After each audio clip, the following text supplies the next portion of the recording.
What is going on, everyone? My name is Andy. Welcome back to another FPL video. In this one, it's the FPL Gameweek 33 preview. So there's quite a bit to talk about. We're going to look at forwards because it feels like a lot of them are either getting injured or just not options right now. So there's not a huge amount to choose from. Obviously, people are starting to think about Lacazette, Antonio, Kane. Who are they going to replace them with if they're out for a while? So we're going to talk about that. There's double and blank updates, as there always might be.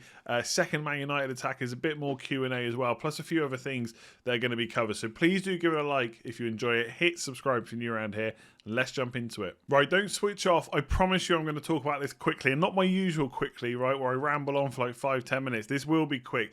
A few people have asked me to talk about the Super League, what it might mean for FPL, and those questions continued to come in even though it's now stopped, right? So this isn't just a plug for a video, but if you want to see me talk about the Super League in general, there's a link to my second channel in the description below. I did a video on it this morning. But in terms of FPL, I think all we can do is speculate. To be honest, I don't think it is going to affect FPL too much. I think, if anything, the fact that it's now definitely not a thing and clubs have to qualify for the Champions League, it makes the top four race a thing again. You know, Liverpool and Chelsea, etc., their games this week, they might have meant nothing if they had a Super League to go to next year. So in terms of everything that's gone on, of course there might be some effect with the players, but you know, a lot of the players have tried to distance themselves from what the owners have said. You know, it's nothing to do with them. They just want to play football. They don't like the Super League and stuff. They've just got to get on with it now. So really quickly touch on this because I just don't think it's going to matter to FPL a huge amount. The clubs chasing top four still need to do that. The players are just going to get on with it, like we saw Liverpool playing Leeds, obviously Chelsea versus Brighton. I think don't read too much into the fact they didn't win those games. Like Brighton's not easy, and Leeds did really well, as they sometimes do anyway against these big clubs. So don't read too much into it. Don't panic about it. It's gone. There's obviously bigger things to worry about in general football. But for now, on this channel, we're talking FPL. As always, Ben is continuing to update us on the kind of blanks and double game week situation. So none of this is still confirmed. I'm really hoping that we get some confirmation of fixtures in May, which is where this is going to start kind of to unravel, right? So the doubles get rearranged and the blanks get scheduled and all that kind of stuff. So I'm hopeful we'll get something before Game Week 33 deadline, but there's no guarantee, and it's definitely not happened at the time I'm recording this. Now, what has happened is the FA Cup semi-finals have finished, so we know who's in the final now, Leicester and Chelsea, and Ben has basically put together what's going to happen to those matches and all the other matches that need to be rearranged based on what the Premier League is saying should happen at the end of the season when they try and get fans back in stadiums. And obviously the whole fact the Super League thing's now off means there's probably going to be less protests, but not necessarily none. But I still don't think that's going to affect their decision to get fans back into stadiums. Because let's be honest, the other 14 clubs want their fans back in. They've done nothing wrong here. So it could still happen. So Ben's saying, here's what the FPL schedule is likely to look like. Again, none of this is confirmed. Ben's great at what he does, but even he would say this is not 100% guaranteed. We have to wait and see. If the Game Week 36 and 37 deadlines change, when the 36 and 37 fixtures are pushed back by half a week. So they're going to get pushed back in order to get fans into stadiums so that every club has, I think it's at least one game with fans in their home stadium. Now, Ben has said a few times, I've been following him obviously for ages, but this season that FPL will probably change the deadlines for the game weeks rather than just leave it as it is, because if they do that, there could be a hell of a lot of teams that blank and then nearly all the teams that double as well. So he thinks they're going to change it, but it's still going to mean there's some doubles and some blanks, right? So the Champions League and Europa League semi-finals are in the midweeks either side of Game Week 34. So Game Week 34, you can see, for example, where are they? Man United have got Liverpool in Game Week 34. Either side of that, they've got Europa League commitments for the semi-final, and the FA Cup final would be on the same weekend as Game Week 36. So for 33 there's blank fixtures, we already know that. In 36 those four are highlighted red. So Man United versus Leicester, obviously Leicester versus Man United, Chelsea versus Arsenal, Arsenal versus Chelsea. So basically those four teams, Arsenal, Chelsea, Leicester and Man United, could all blank in Game Week 36. Now, it's not as bad as it might have been, but a lot of people have got Bruno Fernandes, a lot of people looking at Greenwood, maybe people have just got Lacazette, Holding, Leno, Leicester, Iheanacho, and Chelsea obviously defensively, Rudiger, Alonso, and players like that, you know, maybe even Mendy and goal, who we're going to talk about in a bit, are all in people's teams. So you got to start thinking about how, if this happens, how are you going to get through Game Week 36? With Game Week 35, there's some doubles. Most of the teams that blank will then double, but there's also some others to rearrange. So we know that Everton and Villa, for example, have a fixture to rearrange. Now, what I said last week was none of the fixtures are really that great. Like Villa have got Everton, great. Man United, not so much. Palace have probably got the best fixtures, Sheffield United and Southampton. But Crystal Palace, are they on the beach? Do we want Zaha? Do we want Benteke? Not so sure about that, although I probably would go for at least one. Everton, West Ham, Villa, Southampton, Liverpool and Palace. Again, Palace great, Liverpool not so much. Arsenal, West Brom great, Chelsea not so much. So the doubles don't look that enticing. Obviously, I say these are the fixtures they're playing. Again, it's not 100% guaranteed, but it's worth starting to think about, because if this does happen and you've not got the free hit, that is a very difficult schedule to kind of get massively involved on, from a, bringing players in from the double, but then also being able to get out of it from the blank, because 4 of the teams that will double will also blank in 36. So those of you with a free hit, this is kind of ideal.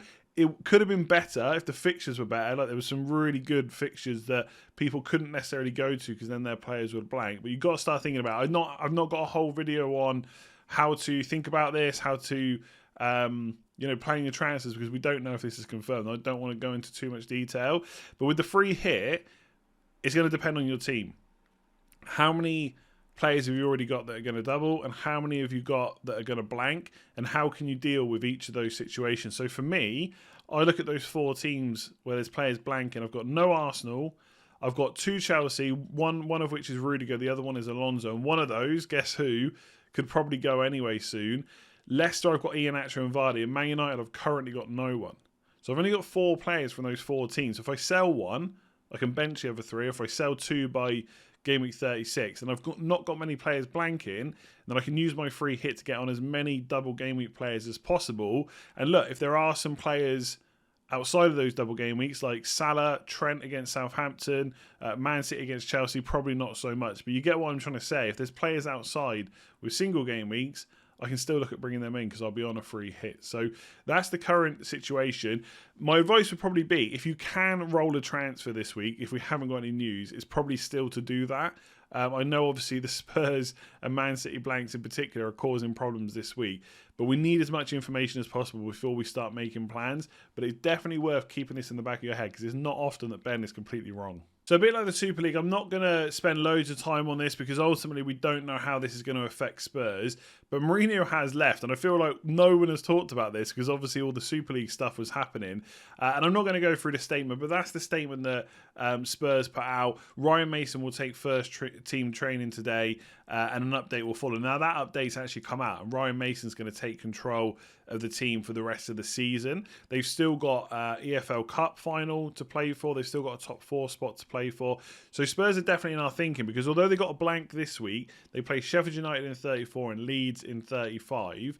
Now, with Mourinho gone, does that suddenly make them a better team to target from FPL? Potentially. Maybe the shackles will be off. They'll be less defensive. I mean, if you look at the Spurs team, their best, like, I don't know, if you go to someone like Man City, Diaz, Stones, Cancelo, etc., brilliant in defence. They got really good midfield and they got really good attackers.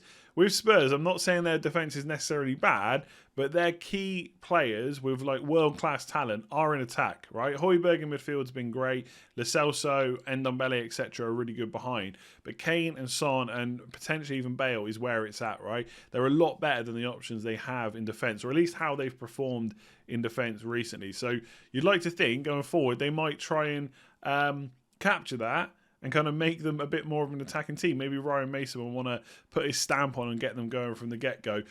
That's all speculation. I don't actually know how it's going to work. Maybe he'll be defensive-minded. Maybe he's learnt from Mourinho and he thinks that is the best way. We don't know. I guess with all things that happen like this, my main advice would be to keep an open mind into what might happen. If you don't like Kane and Son because they get a 1-0 and then Mourinho defends it, that might not happen anymore. Will Kane and Son be more attacking, less attacking? Will Bale get game time? These are all things that we have to monitor over the next few weeks, which is why I wanted to kind of talk about it. I know they're not playing in 33. But for me, I'm going to try and keep hold of Kane and Son because of their 34 and 35 fixtures. Obviously, Kane is probably going to miss the second game in Double Game Week 32, which hasn't happened at the time of recording this. But we don't know if he's going to be back for the final and then for 34 yet. So he could be worth holding on to. I mean, that's a whole different talking point, I guess. I mean, if he's ruled out, obviously he needs to go. But if not, I'm looking to keep him. It just means players like Bale I talked about on the Watch This video, we've got to start looking at. Does Reguilon play now every single game and Davies is just out? Will Aurier get minutes every single game, etc.? Would he be more attacking? These are all things that we have to keep an eye on. The only kind of downside is we don't have very much time to react to this. So we are going to have to kind of look at the Southampton game, look at the final, see how they play and who plays, and then just go from there. Maybe even take a bit of a punt. But I would say, especially Bale, who's fallen out of favour with FPL managers, he definitely could be one to look at. But Mourinho is gone. I don't think he gets back into Premier League football anytime soon, to be honest. And maybe from an FPL point of view, when he's got a team of world-class attackers, or at least some world-class attackers, that's probably a good thing. So I want to talk about Man United attackers because I know a lot of people probably getting a little bit frustrated with Bruno Fernandes, and now a lot of people are looking towards someone like Mason Greenwood, who is a lot cheaper. And I've not even necessarily seen people talk about going for both. I've even seen people talking about switching, so going from Bruno to Greenwood. And it's no doubt that Greenwood right now looks quite good. Obviously, he scored 2 goals against Burnley as well, which helps. Fair play to anyone that got on him before that. Next fixture's Leeds, really good fixture. And again, one of the reasons this is so prominent in people's minds is they're maybe looking to get rid of Spurs players, Son in particular, for another midfielder. Leeds looks good. Liverpool's difficult, and obviously we know the Europa League games are around that. Then it's Villa, then it's Leicester. So the fixtures aren't necessarily really easy that are coming up, but Leeds and Villa in particular aren't that bad. It's just a worry about minutes around the Europa League. And the thing with Greenwood is, and by the way, with these stats, they're over the last 6 matches, but that gets captured. So that's from Fantasy Football Scout. That gets captured. Like if a player comes on for 2 minutes, then that counts as a match. And out of all these players, Greenwood over the last 6 has played the fewest minutes. Now, one thing to think about is, well, could that continue and is that a good thing? No, of course it's not. But 2, his stats are some of the best on it. And he's played the fewest minutes. So if he starts getting regular, decent minutes, whether that's up front or coming in from the right, he looks like a great option for his price. I think he's gone up to 7.1 now. He's had 15 shots in the box, more than any other player on this list. 5 chances created, but who cares? That's not really what we've got him in for, though it's not that bad. And his XG plus his expected goals plus expected assists is pretty decent, 2.76 altogether. And all those numbers are without penalties. So we still have to remember, Bruno Fernandes is not like a forgotten man here. He's still creating plenty of chances. And obviously he does have penalties in his locker, but he is quite expensive. My view would be that if you've got any Man United players right now, and the main one being Bruno Fernandes, you have to keep him for Leeds, right? Will there be rotation around the Europa League? Possibly. The fact that it's Liverpool means slightly less. It could be a minutes managed situation. So if Man United are 2-0 up against Leeds or something like that, maybe these players start to get brought off a little bit early. Something to think about. But I don't think it's going to be a major issue for someone like Bruno. Or Rashford, to be honest. When he's fit, Rashford's about as nailed on as it gets. The only thing with him is he is carrying a bit of a knock, right, which he's been playing through. But when these games, like the time between the Europa League semi-final and then the next Premier League game is like a 1 day rest or something like that. 1 full day's rest, that is. And around those times, players like Rashford might have their minutes managed. So I like Rashford because I feel like in a usual situation, he's about as nailed on as Bruno Fernandes, to be completely honest. He very rarely gets rested. But Greenwood is where the value is, right? He's 7.1 million. And I'll say the same as last week. All things being equal, Greenwood's great. He's a really good option for 7 million. If you look at the other players in that price point outside of Man United, you've got Lingard at 6.5. Is he going to be fit this week? There's not too many others, right? I'd rather have Greenwood than Maddison, but you have to be ready for the fact that he might not start every game. I think he started 3 of the last 5 in the league. Leeds seems like kind of a perfect game for him because pace is going to be important. So having him on the right, maybe Rashford on the left, and then Cavani through the middle, holding the ball up, making those runs that he does, there's probably a good chance that Greenwood does start. But I don't think it's guaranteed, especially when you got Paul Pogba on the bottom, who I don't necessarily see as a great FPL option. Although when you compare him to like Bruno Fernandes, he is having a few more shots, and that is shots in the box, by the way, not just shots in general. And he's only 7.6 million, Paul Pogba. But when he does play, he's been playing on the left, right? And I think against Leeds and Liverpool, Fred and McTominay will almost certainly play in the double pivot, which means if Pogba's going to get on the pitch, which is hard to leave him out, he has to play on the left. So if he plays on the left and Rashford through the middle and Greenwood's on the right, fine. But if Cavani starts one of these games or two of these games, and I'm sure he will against Liverpool if he's fit, unless they need him for the Europa League, then he'll play through the middle. It could be Rashford on the right, Pogba on the left, Greenwood misses out. I think that is a genuine thing that could happen. So not saying you don't bring them in, but be wary of that, right? And obviously I've already spoken about earlier on, they could have a double in 35 but a blank in 36. So you need to try and think about that and how that comes into your planning. But I'm definitely not trying to put anyone off Mason Greenwood. Just like I said, it's not guaranteed. Thinking about it, if they are going to keep Cavani for the Europa League, then against Liverpool, I don't think he might get rested, but I guess then Liverpool is a trickier fixture than the rest. So it's not as good having a guaranteed player against them as it is against Leeds or Villa. But to be honest, we're going to talk about forward options in a minute. I just wouldn't go to Cavani now. Like the fact that he only played 60 and then didn't even start the next game, that's pretty worrying from an FPL point of view. So I think I would probably steer clear. So that's Man United players.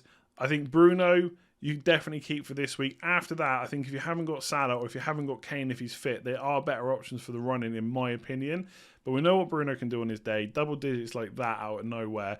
And I certainly wouldn't be dropping him against Leeds. So we're starting to run out of forwards a little bit, right? Because, Kane, Cavani obviously having minutes managed, Kane injured, Antonio injured.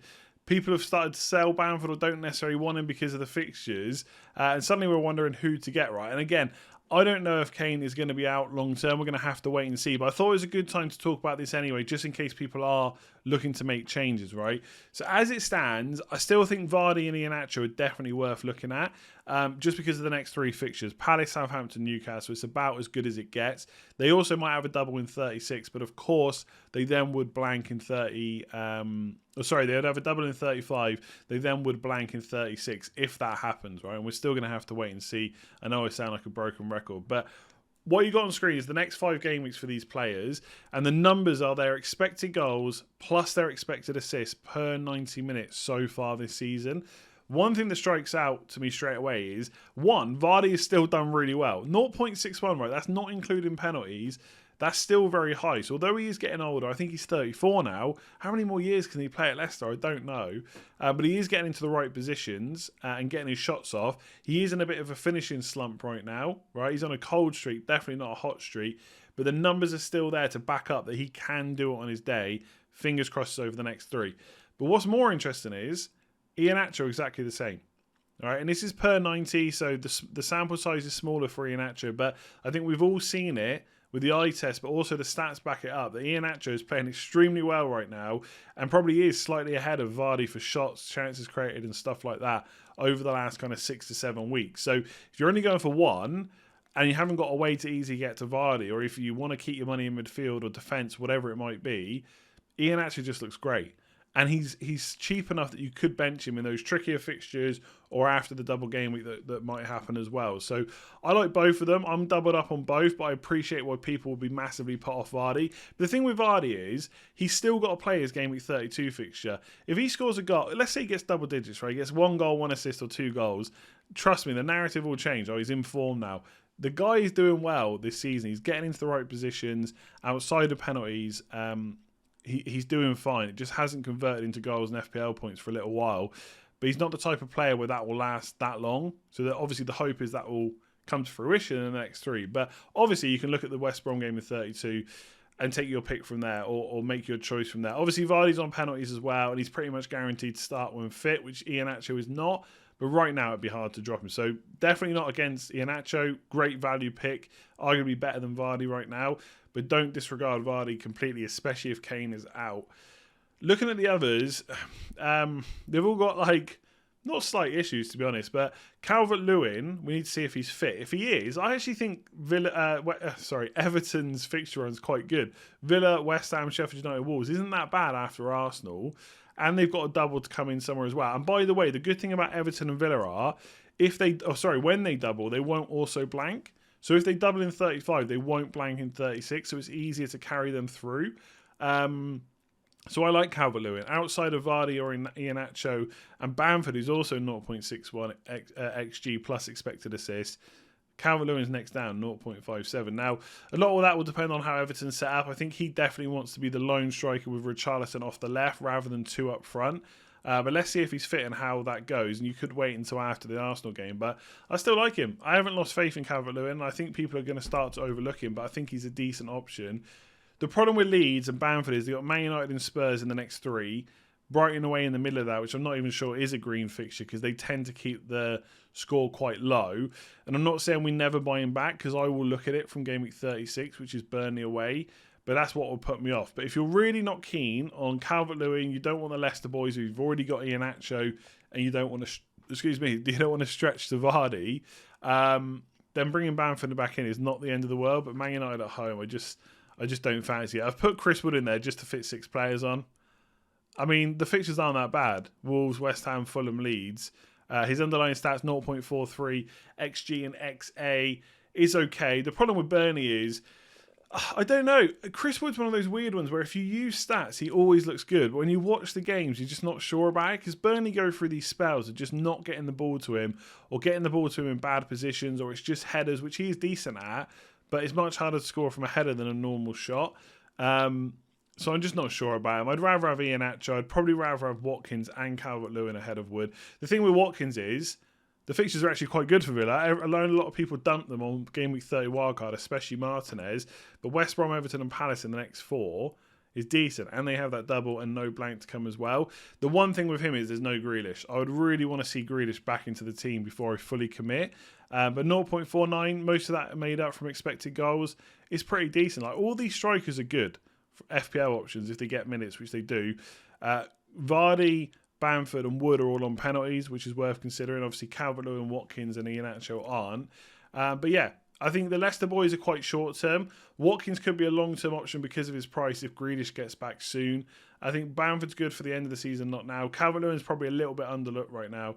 And Chris Wood if you've really got no other options. So just a few other questions that sprung up that I wanted to cover. I should just say with the forwards that I was just talking about, I know I've talked about Kane, Antonio being injured, but obviously Lacazette is another one that is potentially injured. There's a lot of kind of news we're going to have to wait for in the press conferences because I just don't have it at the time recording this, and that might change your opinions, but it was good to cover the forwards anyway. What to do with Alonso? So I've written it down here because I also own him. So I think he plays one of the next 2. The problem is I don't think it's the game in 33. Because Chilwell played 4 in a row, I think, and then he had a rest against Brighton. And I would say it's a rest because Chilwell is definitely first choice. So 24th is West Ham. So that is in 3 days, right? So they're playing West Ham. It's fairly difficult. I know they got quite a few injuries, which helps Chelsea, but I just don't see Alonso starting that one. I mean, I might keep him through it, just in the hope that I've got 11 players anyway. That's a whole different discussion for tomorrow in the team selection. But I think Chilwell will possibly play West Ham because otherwise he's missed the Brighton game. Then he's got to go straight into Real Madrid on the 27th. So I think Chilwell is going to play West Ham, Madrid. Then I think Alonso is going to play Fulham in the league on the 1st of May because then the 5th of May is Real Madrid and then it's Man City again. So 1, 2, 3, 4, 5 fixtures: West Ham, Real Madrid, Fulham, Real Madrid, Man City. Like, Chilwell is definitely playing the 2 Champions League games and the Man City game. It's just whether or not he plays West Ham and Fulham or misses one. And if he's going to miss one, to me, it doesn't. I'm sure it doesn't always work like this for managers and clubs.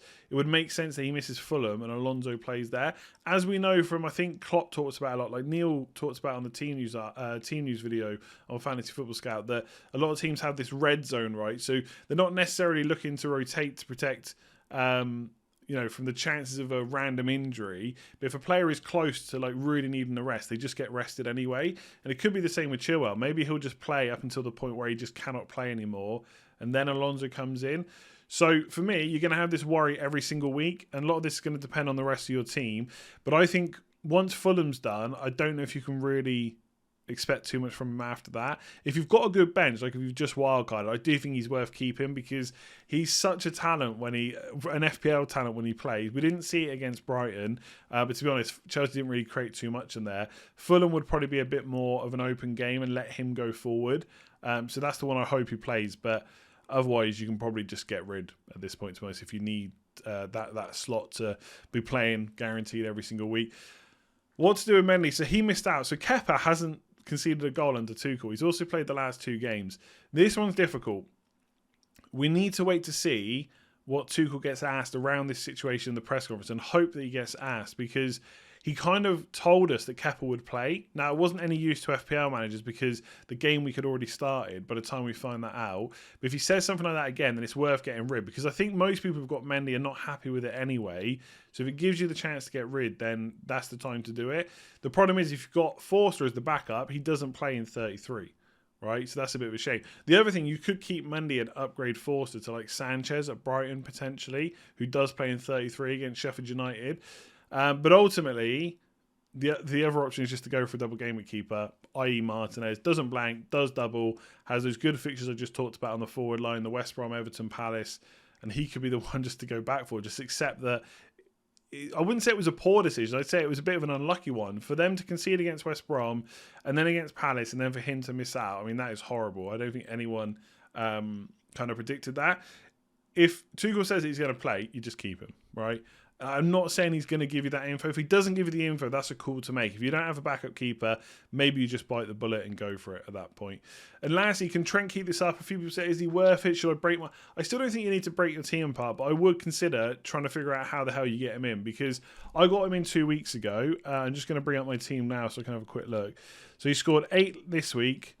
11 the week before, so 19 points over the last 2, but he's also got 12 and 9 before that. In fact, in the last 1, 2, 3, 4, 5, 6, how many is that? 1, 2, 3, 7 fixtures, he scored 8 or more points 5 times. I think he has been looking good for a while. Liverpool defensively are decent. Newcastle, Man United, Southampton, West Brom, Burnley, Palace. I mean, how many more times can I say it? It's a great run-in. Even against Man United, there's a chance of a clean sheet. If you can afford Trent, I think he looks good. He's creating plenty of chances. He looks decent. Just figure out a way to get him in. If it involves like restructuring your team, like 3 or 4 players you're going to have to move around, then maybe you do it little by little. But yeah, great option. Can he keep it up? Is he going to get that many points over the next 5 or 6? Possibly not. But I still think he's going to contribute enough to make him worth the price. And he's still somewhat of a differential. So there we go. That is it for this one. If you have enjoyed it, please do give it a like and hit that subscribe button. Very close to 150k subscribers.